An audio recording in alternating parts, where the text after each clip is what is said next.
பரிசுத்த நாமத்துக்கு ஸ்தோத்திரம். இந்த 40 நாள் உபவாச ஜெபத்தை தேவன் தந்ததுக்காக நான் தேவனை ஸ்தோத்தரிக்கிறேன். இந்த 23 நாள் கர்த்தர் ஜெபத்தை கொடுத்து நம்மளை இதுவரைக்கும் தேவன் நடத்தி வந்த தேவாதி தேவனை நான் ஸ்தோத்தரிக்கிறேன்.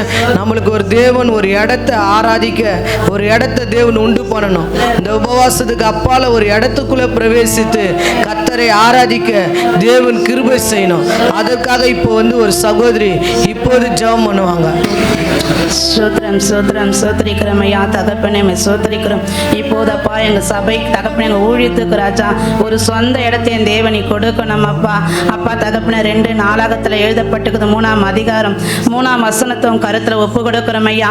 அன்னைக்கு தாவீது முன்குறிக்கப்பட்ட இடத்துல சாலமன் அஸ்திபாரத்தை போட்டு ஆலயத்தை கட்டினானாம் அப்பா. அதுபோல கூட எங்களுக்கு என் தேவனாகிய கர்த்தருக்கு சித்தமான இடத்துல தகப்பனே, நீர் ஒரு சொந்த இடத்தை எங்கள் தேவன் எங்களுக்கு கொடுக்க முடியாது நாங்கள் செபிக்கிறோம். அன்னைக்கு தகப்பனே எருசலேம் ஆலயம் பாயா கடக்குதுன்னு தகப்பனே நிறைய மீது அப்பா அந்த நல்ல வேலைக்காய் தங்கள் கைகளை திடப்படுத்தினாராம் அப்பா. அநேகராய் கூடி முந்தின சீருக்கு அந்த ஆலயத்தை கட்டினாங்களாம் அப்பா. அதுபோல கூட எங்களுக்கு தரணும் சுவாமி. எஸ்தராவோட நாட்கள ஆலயத்தின் அஸ்திவார போட லேவியர் ஆசிரியர்களை ஒருவனப்பட்டு நின்னாங்களாம் அப்பா. அப்பா எங்களுக்கு ஒரு சொந்த இடத்தை கொடுக்கணும்ப்பா. இந்த ஆலயத்தை இடித்து போடுங்க, 3 நாட்கள் ஒரு ஆலயத்தை எழுப்புவேன்னு சொன்னீங்களப்பா. இந்த தகப்பன இந்த 40 நாள் பிரேயர்ல எங்களுக்கு ஒரு சொந்த இடத்தை என் தேவனில் உண்டு பண்ணி கொடுக்க முடியாது நாங்கள் செபிக்கிறோம் ஐயா. சாலமன் செபித்த போது அந்த ஆலயத்துல மகிமை இறங்கி வந்ததாமப்பா. அப்படியேப்பட்ட மகிமை பிரசன்ன வல்லமை தேவனுடைய அக்கினி இறங்க முடியாது நாங்கள் செபிக்கிறோம். எங்க ஆலயத்துல தகப்பன அப்பா மோசேயின் ஆசரிப்பின் கூடாரத்துல உன் மேகம் தங்கி இருந்ததாமப்பா. அதற்குள்ள ஆசிரியர் பிரவேசிக்க முடியாம போச்சாமப்பா. அந்த மகிமை எங்க ஆலயத்துக்குள்ள வரணும்ப்பா. அந்த பிரசன்ன வர முடியாது நாங்கள் செபிக்கிறோம் ஐயா. அவங்க ஒருமனப்பட்டு கர்த்தரை சோத்திரிக்கும் போது அந்த தேவ ஆலயத்துல மகிமை இறங்கி வந்ததாமப்பா. அந்த மகிமை எங்க சபைக்குள்ள எங்க ஆராதனைக்குள்ள இறங்கி வரணும்ப்பா. வருகிற அந்த குருத்தோல் ஆராதனையிலும் குட் ஃப்ரைடே ஆராதனையிலும் ஈஸ்டர் ஆராதனை தகப்பனே கர்த்தாவே அந்த நாளில் அளவில்லாத அலாலியான பிரசனை இறங்கி வரணும் அப்பா.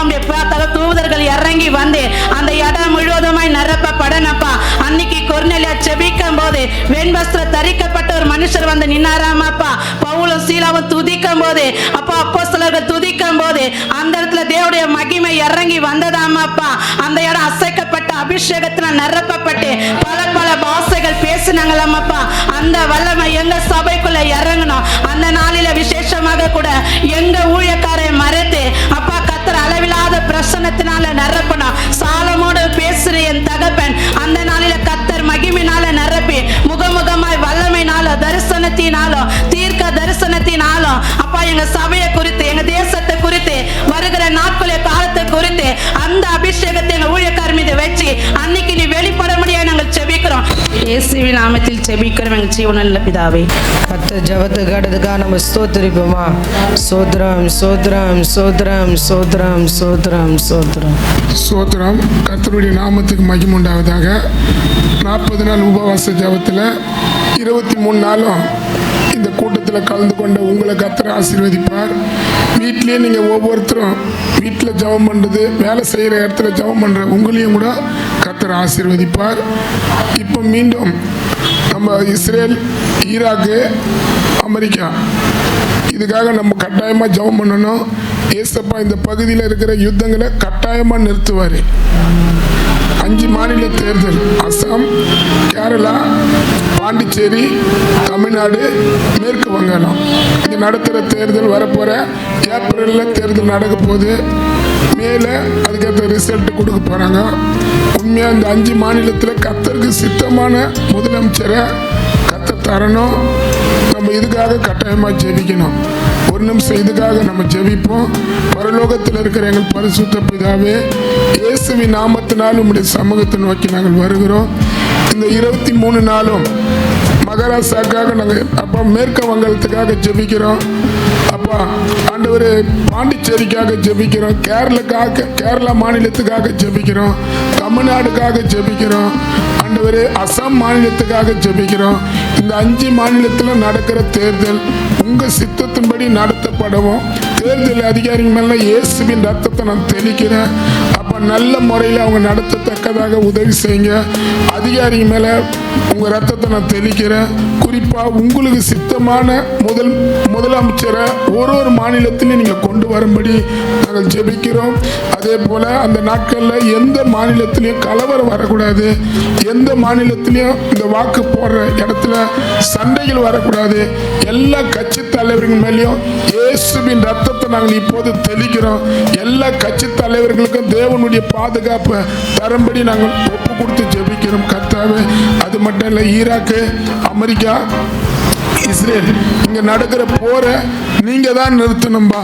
இஸ்ரேலுக்காக ஜெபம் பண்ணுங்கன்னு அப்பா சங்கீதம் 122 அதிகாரத்தில் எருசலேமுக்காக வேண்டிக் கொள்ளுங்க, அது சமாதானத்துக்காக எழுதப்பட்டிருக்குதப்பா. இப்போது நாங்கள் ஜெபிக்கிறோம். ஈராக்கில் இருக்கிற கர்த்தருடைய பிள்ளைகள், எருசலேமில் இருக்கிற கர்த்தருடைய பிள்ளைகள், அமெரிக்காவில் இருக்கிற கர்த்தருடைய பிள்ளைகள், இவங்களெல்லாம் தேவன் பாதுகாக்கும்படி ஜெபிக்கிறோம். குறிப்பாக இந்த போர் முழுவதும் இயேசுவின் நாமத்தினால் நிறுத்தப்படட்டும். அப்பா மீகாவில் தூதனை அனுப்பி அன்னைக்கு வலு சர்ப்பம் பண்ண காரியங்கள் எல்லாம் பரலோகத்திலிருந்து கீழே தள்ளனதை போல இந்த போருக்கு விரோதமாக எந்தெந்த தீய சக்திகள் எதிர்த்து நிற்கிறத மக்களை கொன்று மக்களை குவியா போனமாக்க அந்த பொல்லாத மரணத்தின் ஆவியெல்லாம் இயேசுவின் நாமத்தினால் நரகத்துக்கு போகட்டும். இந்த 3 உலக நாட்டிலையும் தெய்வீக சமாதானத்தை இப்போது நீங்க கட்டளையிடுங்க. எங்க இந்தியாவை தேவன் தாமே முழுவதும் பொறுப்பேற்றுக் கொள்ளுங்க. இந்தியாவில் இருக்கிற மக்களை தேவன் தாமே முழுவதும் பொறுப்பேற்றுக் கொள்ளுங்க. இயேசுவின் நாமத்தினால் பிதாவே, ஆமென். இப்போதான் கர்த்தர் இந்த 23வது நாளில் கொடுத்த ஒரு வசனம் நம்ம பார்ப்போம். மத்திய சுவிசேஷம் 7ஆம் அதிகாரம் 24ஆம் வசனத்தை வாசிப்போமா? ஆகையால் நான் சொல்லிய இந்த வார்த்தைகளை கேட்டு இவைகளின்படி செய்கிறவன் எவனோ அவன் கன்மலையின் மேல் தன் வீட்டை கட்டின புத்தியுள்ள மனுஷனுக்கு ஒப்பிடுவேன். கர்த்தருடைய வார்த்தையை கேட்டு அந்த வார்த்தையின்படி செய்கிற மனுஷன், அந்த வீடு கண்மலை மேல கட்டப்பட்ட அந்த மனுஷன் கண்மலை மேல கட்டப்பட்ட வீட்டுக்கு ஒப்பா இருக்கிற புத்தி உள்ள மனுஷன் சொல்றாரு. பாருங்க, இந்த இடத்துல 2 வீடை பத்தி பேசுறாரு. ஒரு வீடு மணல்ல கட்டுறாங்க, ஒரு வீடு கண்மலை கட்டுறாங்க, கண்மலை மேல கட்டுறாங்க. உண்மையா கண்மலைன்றது இயேசுதான். அவருக்காக நம்ம எந்தெந்த காரியத்தில் நிற்கிறோமோ அந்த அளவுக்கு பெரிய பெரிய அழிவுல இருந்து தேவன் நம்மளை பாதுகாப்பாரு. உண்மையா அந்த 40 நாள் ஜபம் கூட தேசத்துக்கு நம்ம தான் ஜெபிக்கணும், தேர்தலுக்கு நம்ம தான் ஜெபிக்கணும். உண்மையா தேவன் நம்மளை வற்புறுத்தி கர்த்தருடைய பிள்ளைகளா சேர்ந்து 40 நாள் உபவாசம் போட்டு ஜெபிக்கிறது என்னன்னா, உண்மையா அந்த உலக போரை, இந்த 3 நாட்டில் இருக்கிற போரை நிறுத்தணும். அதே போல இந்த 5 மாநிலத்தில் நடக்கிற தேர்தலில் தேவன் நல்ல முதலமைச்சர்களை கொண்டு வரணும். நம்ம கர்த்தருடைய பிள்ளைகள் தான் இதுக்காக உத்தரவாதம் எடுத்து ஊக்கத்தோட உபவாசத்தோட ஜெபம் செய்யும் போது கட்டாயமா செய்வார். ஏன்னா பைபிள் இருக்குது, யோவேல் 2ஆம் அதிகாரத்தில் அங்க சொல்லப்பட்டிருக்குது, உபவாசனால நேமிங்கன்னு, பரிசுத்த உபவாசனால நேமிங்கன்னு அங்க எழுதப்பட்டிருக்குது. அப்ப இந்த இடத்துல 2 வீடு 25 பார்ப்போம். பெருமழை சொரிந்து பெருவெள்ளம் வந்து காற்று அடித்து அது வீட்டின் மேல் மோதியும் அது விழவில்லை. ஏனென்றால் அது கன்மலையின் மேல் அஸ்திபாரம் போடப்பட்டிருந்தது. ஆமென். அப்ப பாருங்க, இயேசுவின் நாமத்தினால் நம்ம எந்த காரியத்தை செய்தாலும் நம்மளை ஆண்டவர் பாதுகாப்பாரு. உண்மையா அந்த 40 நாள் ஜபத்துக்காக கர்த்தருக்கு நாங்கள் நன்றி சொல்றோம். இதுல பங்கு பெறாதவங்களை கூட தயவு செய்து பங்கு பெறுங்க, ஆண்டவர் உங்களை ஆசீர்வதிப்பார். குறிப்பா சர்ச்சு உள்ள இருக்கிற விசுவாசிகள் இந்த ஜபத்துல நீங்க கலந்து கொள்ளும் போது உங்களை கூட ஆவிக்குரிய காரியத்துல ஆண்டவருக்கு ஏற்ற காரியத்துல உங்களை அந்த கண்மலையில கட்டாயமா கண்மலையாகிய இயேசுக்குள்ள உங்களை ஒரு ஸ்ட்ராங்கான பீமா, ஸ்ட்ராங்கான காங்கிரீட்டா, ஒரு ஸ்ட்ராங்கான கர்த்தருடைய பிள்ளையா உங்களை வைப்பாரு. அப்ப இந்த இடத்துல எழுதப்பட்டது, இன்னைக்கு ஆராதனைக்கு ஜனங்க முக்கியம் கொடுக்க முடியல, ஜபத்துக்கு முக்கியம் கொடுக்க முடியல. ஏன்னா மணல்ல கட்டப்பட்ட வீடு எப்பவுமே கர்த்தருடைய வார்த்தையை கேட்காது. கண்மலை மேல கட்டப்பட்ட வீடு தான் கர்த்தருடைய வார்த்தையை கேட்டதுன்னு அங்க எழுதப்பட்டிருக்குது. உண்மையாவே நம்ம இந்த 40 நாள் ஜெபத்துல தயவு செய்து பங்கு பெறுங்க.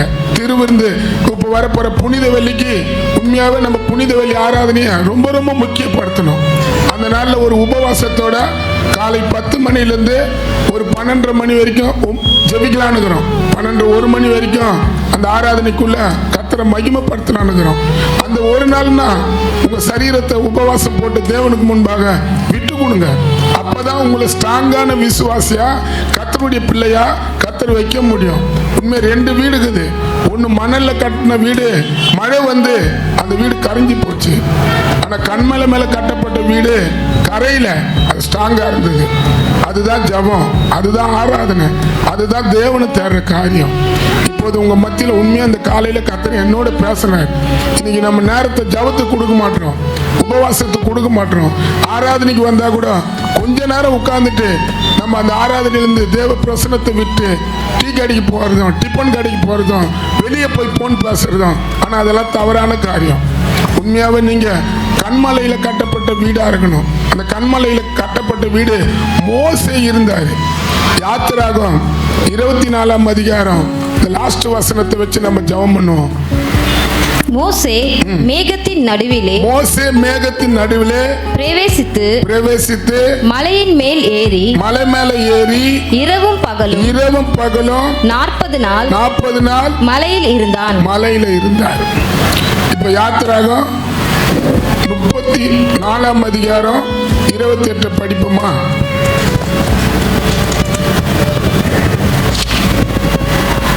அங்கே அவன் அப்பம் புசியாமல் தண்ணீர் குடியாமல் இரவும் பகலும் 40 நாள் கர்த்தரோடு இருந்தான். பாருங்க, இந்த உபவாசம் ஜபன்றது தான். நீங்க வேற விதத்துல தேவன் நம்ம கூட இருக்க முடியாது. ஜபம், உபவாசம், ஆராதனை, ஒரு ஸ்பெஷல் கூட்டம் சர்ச்சில் நடத்துதுன்னா அந்த கூட்டத்தில் கலந்துக்கிறது, இதில் தான் இருப்பார். இப்போ இந்த 40 நாள் கூட கூட்டம் உபவாசத்தோட ஜபிக்கிற ஒரே நோக்கம், அன்னைக்கு மோசையோடு இருந்த கர்த்தர் நம்ம சபையில் இருக்கிற ஒவ்வொருத்தரோடு இருக்கணும். முதல்ல நம்ம தேவனுக்கு முன்பாக 40 நாள் மலையில ஜப மலையில இருக்கும் போது அவர் நம்ம கூட இருப்பாரு. அந்த யாத்திராகம் 34:10 எழுதப்பட்டிருக்குது. அங்க பூமியில எந்த ஜாதியும் செய்யப்படாத அதிசயத்தை நான் செய்வேன்றாரு. உன்னோட கூட இருந்து நான் செய்யற காரியம் பயங்கரமா இருக்கின்றாரு. அப்ப முதல்ல நம்ம எதுக்கு உபவாசம் போடுறோம், ஜபம் பண்றோம், ஆராதனைக்கு வரோம்னா தேவன் எங்க கூட இருக்கணும். ரெண்டாவது, அந்த இடத்துல சொல்லப்பட்டிருக்குது, மோசே முகத்தை தேவன் பிரகாசமா வைத்தாராம். அங்க எழுதப்பட்டிருக்கு, மோசேக்கு தெரியல. அது வாசிங்க, 34:28. அவன் 10 கற்பனைகளாகிய உடன்படிக்கையின் வார்த்தைகளை பலகைகளில் எழுதினேன். மோசே சாட்சி பலகைகள் 2ஐயும் தன் கையில் எடுத்துக்கொண்டு சீனாய் மலையில் இருந்து. உண்மையா நாம் 40 நாள் தேவனுக்கு முன்பாக சபையாரா விழுந்து கிடக்கும் போதுதான் நம்மளுக்கு வேண்டிய நல்ல ஆலோசனையை தருவாரு, நல்ல வெளிப்பாடு தருவாரு, நல்ல தரிசனத்தை தருவாரு. உண்மையா சர்ச்சை உள்ள இருக்கிற நம்ம இன்னும் ஆண்டவருக்கு ஏற்ற காரியங்கள் எப்படி வாழாத போயிட்டோமோ அதெல்லாம் நம்மளுக்கு அவர் கத்து தருவாரு. உன் எதிர்காலம் எப்படின்றத அந்த பிளான், அந்த நோக்கம், தேவன் உன்னை கொண்டு என்னென்ன செய்ய போறாரோ அந்த பிளான, அந்த நோக்கத்தை, அந்த திட்டத்தை மோசேக்கு தந்ததை போல 10 கட்டளையை போல உனக்கும் தருவாரு. யாத்திராகம் 34:30. ஆரோனும் இஸ்ரவேல் புத்திரர் எல்லோரும் மோசேயை பார்க்கும் போது அவன் முகம் கண்டு அவன் கிட்ட சேர பயந்தாங்கன்னு. நீங்க கூட இந்த மாதிரி நாட்கள்ல உங்களை விட்டு கொடுத்து இந்த ஜபத்தை நீங்க முக்கியப்படுத்தும் போது உங்களுக்கு விரோதமா வர மந்திரங்கள் உங்க கிட்ட வராது, சூனியத்தினாவி உங்க கிட்ட வராது, பாவம் செய்யறவங்க உங்க கிட்ட வர மாட்டாங்க. உங்களுக்கு விரோதமா உங்களை யார் அவமானப்படுத்தி அசிங்கமா மக்கள் மத்தியில் பேசுறாங்களோ நீங்க உடனே ஜீசஸ் முன்னால உட்கார்ந்து மலைன்ற ஜபத்தை முக்கியப்படுத்தி பாருங்க. உங்களுக்கு விரோதமா இருக்கிற யாரா இருந்தாலும், உங்களை பாவத்துல சாபத்துல நீங்க நல்லவங்களா வாழ்ந்தாலும் உங்களை கெட்டவங்களா மாத்துறதுக்கு உங்களோட பல பேர் இருக்கலாம். அவங்க உங்க கிட்ட வராதபடி கர்த்தர் அவங்களுக்கு பயத்தை உண்டாக்குவாரு. இங்க ஆரோனுக்கும் இஸ்ரவேல் புத்திரர்களுக்கும் மோசே முன்பாக கிட்ட வந்து பேசக்கூடாதபடி பயத்தை வச்சாராம். உங்களுக்கு விரோதமா வர ஜனங்களுக்கு கூட பயத்தை, உங்களுக்கு வர ஸ்கூல்ல பிள்ளைங்க படிக்கிறாங்க, அவங்களுக்குள்ள எத்தனையோ பாவங்கள். இன்னைக்கு ஸ்கூல் படிக்கிற பிள்ளைங்கள்லாம் வந்து தவறான வழியில பல பேர் அவங்கள நடத்துறாங்க. நீயும் கர்த்தருடைய பிள்ளைங்க ஸ்கூல் படிக்கலாம், காலேஜுக்கு போகலாம், தவறான பிள்ளைகளும் இருக்கலாம். ஆனா நீ ஜபத்தை முக்கியப்படுத்தி, ஆராதனை முக்கியப்படுத்தி, சர்ச்சை சொல்றதுக்கு நீ கீழ்ப்படுவியானா உண்மையாவே உன்னை தப்பான வழியில நடத்துற எந்த பெண்ணா இருந்தாலும் எந்த பிள்ளையா இருந்தாலும் உன் கிட்ட வராதபடி கர்த்தர் அவங்கள தூரப்படுத்துவாரு. அதே போல பெரியவங்க கூட தான் கனவு மனைவியா வாழ்ந்துட்டாலும் மந்திரத்தினால சூனியத்தினால கனவு மனைவி பிரிக்கிறாங்க. ஒரு நல்ல ஒரு குடும்பம் வாழ்ந்துட்டா அவங்க குடும்பம் வசதி வாய்ப்பா வாய்றதுனால மந்திர சூனியத்தை பண்ணி அந்த குடும்பத்துல யாருன்னா ஒருத்தர் இறந்து போக பல காரியங்கள் பண்றாங்க. ஆனா நீங்க அவர் பாதத்துல விழுந்து கிடந்து அவரை நோக்கி பார்த்தீங்கன்னா உங்களுக்கு விரோதமா யாரு வந்தாலும் அவங்க கிட்ட வராதபடி அவங்க முகத்தை அவர் வெக்கப்படுத்திடுவாரு. உங்களுக்கு விரோதமா வர காரியத்துல கூட கர்த்தரே வெக்கப்படுத்துவாரு. கண்களை மூடுவோம், ஜெபம் செய்வோம். பரலோகத்தில் இருக்கிற எங்கள் பரிசுத்த பிதாவே, இயேசுவின் நாமத்தினாலும் இந்த சமூகத்தை நோக்கி நான் வருகிறேன். இந்த 40 நாள் உபவாச ஜெபத்தில் 23வது நாள்ல நாங்கள் கண்மலையில கட்டப்பட்ட வீடா காணப்படணும். மணல்ல கட்டப்பட்ட வீடா இருக்கக்கூடாது. கண்மலை மேல கட்டப்பட்ட வீடா இருக்கணும்னா கர்த்தாவே உங்க வார்த்தையை கேட்டு அதை அப்படியே நாங்க செய்யறவங்களா காணப்பட எங்களுக்கு உதவி செய்யுங்க. உண்மையாவே அப்பா, நாங்க ஜபத்துல ஸ்ட்ராங் ஆகணும், ஆராதனையில் ஸ்ட்ராங்கா நிக்கணும். ஆண்டவர் எந்த காரியத்தை எங்களோட இடைப்பட்டாலும் அந்த வசனத்தை கேட்டு அப்படியே நாங்க செய்யறவங்களா காணப்பட எங்களுக்கு உதவி செய்யுங்க. அப்பா, இன்னைக்கு காலையில நான் பார்த்தேன் ஆண்டவரே, எப்படி ஒரு புது வீடு கட்டும் போது அந்த அஸ்திபாரத்தை ஸ்ட்ராங்கா போடுறாங்களோ அது போல உமக்குள்ள இருக்கிற காரியத்துல எங்க சபையில இருக்கிற மக்கள் ஸ்ட்ராங்கா இருக்க கர்த்தர் உதவி செய்யுங்க. அதே போல உன் முன்னால வந்து நிற்கும் போது ஒரு பிரஸ்ஸா, ஒரு புதுசா அப்பா, பழ காரியமா இல்லாத அப்பா, எங்க இஷ்டத்துக்கு எங்க மனம் போன போக்கிலெல்லாம் பல இடத்துக்கு போய் சுத்தி கீத்தி அலைஞ்சு எங்க பலத்தெல்லாம் உலகத்துக்கு கொடுத்துட்டு வராதபடி உண்மையாவே ஒரு பிரஸ்ஸா எப்படி ஒரு பழம் வாங்கினா அது அப்பா நல்ல பழமா நாங்க அப்ப வாங்குறோமோ அது போல உங்க சமூகத்துல கூட பலத்தோட பிரஸ்ஸா, சமாதானத்தோட, விசுவாசத்தோட, பரிசுத்தத்தோட, பக்தியோட முன்னால நாங்க நிக்கப்பட எங்களுக்கு உதவி செய்யுங்க. இயேசுவின் நாமத்தினால் பிதாவே. ஆத்மாவே கர்த்தரை ஸ்தோத்திரி, என் முழுமை பரிசுத்த நாமத்தில் ஆத்மா கர்த்தரை ஸ்தோத்திரி. கர்த்தர் செய்த சகலம் கர்த்தர் உங்களை ஆசீர்வதிப்பார். கர்த்தர் உங்களோடு இருப்பார். ஆமென்.